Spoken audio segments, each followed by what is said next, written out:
नमस्कार, मैं हूं निवेदिता। राजनीति में टिकट मिलना और न मिलने पर नाराजगी और कलह आम बात है और इसे आप यूपी चुनाव से जोड़कर देख सकते हैं। इसी तरह का मतभेद अब बंगाल में देखने को मिल रहा है और ये इसलिए महत्वपूर्ण है क्योंकि इस बार जो टिकट को लेकर लड़ाई हो रही है वो ममता बनर्जी और उनके भतीजे अभिषेक बनर्जी के बीच। खबरों की माने तो पश्चिम बंगाल की सीएम ममता बनर्जी और उनके भतीजे अभिषेक के बीच स्थानीय निकाय चुनावों में टिकट बंटवारे को लेकर मतभेद पैदा हो गए हैं। टीएमसी के कई नेताओं ने रविवार को यह बात कबूल की है।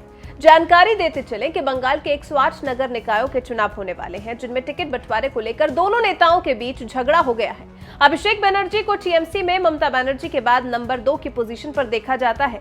यही नहीं, गोवा, त्रिपुरा जैसे राज्यों में टीएमसी के पैर पसारने और चुनाव लड़ने के फैसलों के पीछे अभिषेक की ही राय मानी जाती है। निकाय चुनाव के लिए टीएमसी की ओर से कुल 2200 उम्मीदवारों का ऐलान किया गया है, जिनमें से 150 को लेकर दोनों नेताओं के बीच मतभेद उभर कर सामने आ गया है। यही नहीं, टिकट बंटवारे को लेकर टीएमसी में विद्रोह भी देखा जा रहा है। बंगाल के 19 जिलों में चुनाव होने हैं और कई जगहों पर पार्टी विरोध प्रदर्शन झेल रही है। यहां तक कि दक्षिण 24 परगना जिले और उत्तर 24 परगना में पुलिस को टीएमसी के कार्यकर्ताओं पर नियंत्रण के लिए लाठीचार्ज तक करना पड़ गया।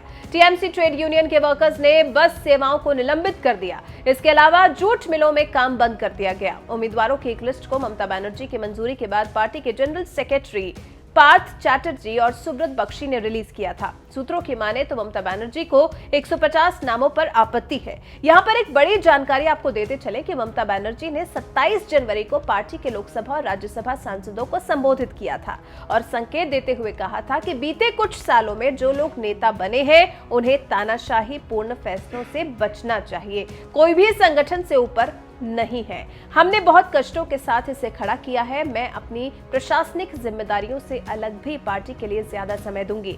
इस बात से आप अंदाजा लगा सकते हैं कि टीएमसी में क्या हो रहा है और पार्टी कैसे काम कर रही है। देखना होगा कि दो शीर्ष नेताओं के आपस में टकराने से क्या नुकसान होता है और इसका संदेश क्या जाता है। अब देखना होगा बंगाल में आए इस भूचाल को ममता बनर्जी कैसे शांत करती हैं। वैसे इस पर आपकी क्या राय है, हमें कमेंट कर जरूर बताएं।